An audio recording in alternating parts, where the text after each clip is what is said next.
Hello बच्चों, आज हम लोग हिंदी थर्ड की बुक में चैप्टर 5 जगदीश चंद्र बोस पाठ पढ़ेंगे।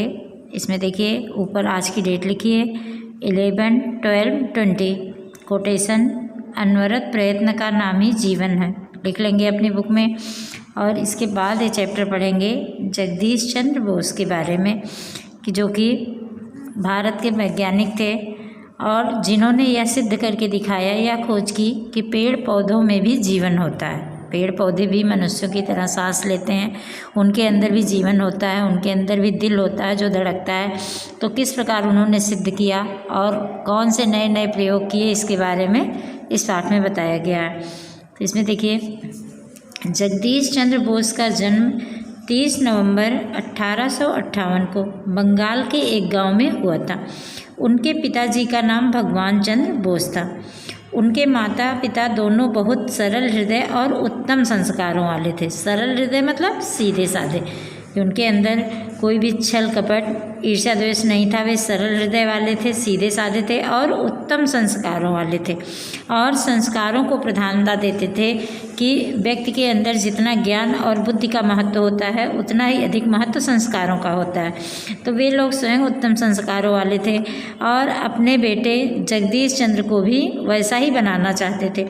इसलिए जगदीश चंद्र जब जरा बड़े हुए तो उनके पिता ने सोचा कि उनकी शिक्षा मातृभाषा में ही होनी चाहिए। मातृभाषा मतलब जो सामान्य बोलचाल की भाषा होती है, जिसको कि हम माँ के मुख से सुनकर सीखते हैं।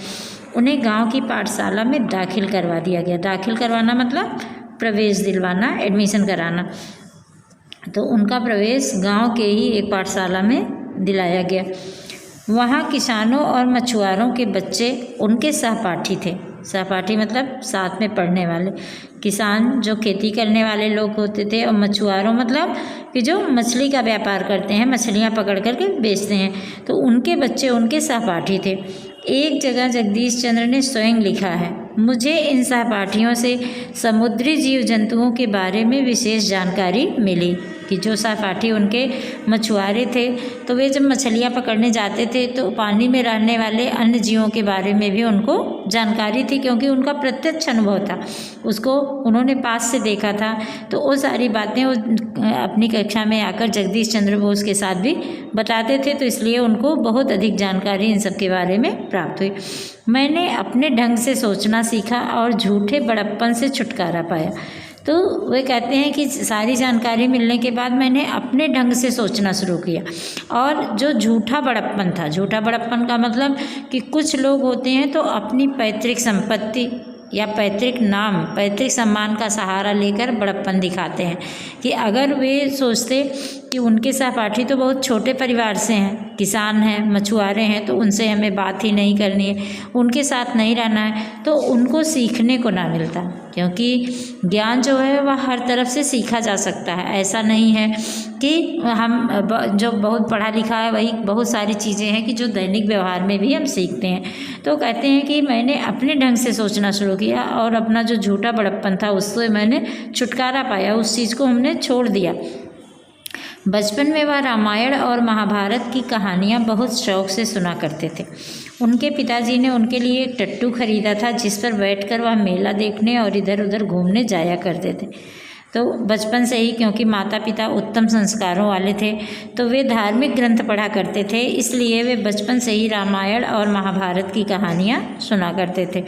और उनके पिताजी ने उनके लिए एक टट्टू खरीदा था। टट्टू मतलब कि एक तो घोड़ा होता है जो लंबी रेस से दौड़ता है और एक गधे होते हैं, और इनके बीच की एक प्रजाति होती है जिसको कि सामान्य बोलचाल की भाषा में टट्टू या खच्चर कहते हैं, जिसके ऊपर ईंट ढोने का काम किया जाता है। अक्सर ईंट ढोने के काम में या कोई सामान ढोने के काम में लाए जाते हैं।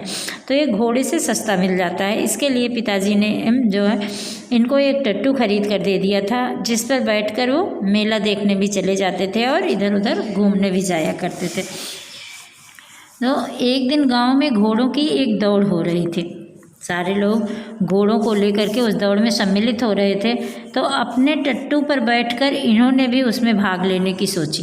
तो जगदीश चंद्र बोस जो थे उनके पास घोड़ा तो नहीं था, लेकिन इन्होंने अपने टट्टू पर बैठकर ही उसमें भाग लेना चाहा।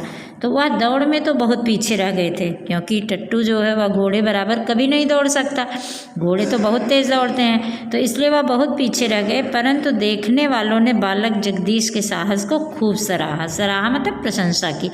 तो वे पीछे तो रह गए थे, लेकिन जो देखने वाले लोग होते थे तो उन्होंने इस दौड़ की इसलिए सराहना की कि कुछ लोग होते हैं कि सिर्फ जो है संसाधनों का हवाला दे करके किसी चीज़ में भाग नहीं लेते कि हमारे पास तो साधनों की कमी है, हमारे पास सुविधा नहीं है, लेकिन उनके पास सुविधा ना होते हुए भी उन्होंने अपना साहस नहीं छोड़ा और उसमें तो कम से कम वहाँ तक जाने का साहस तो किया।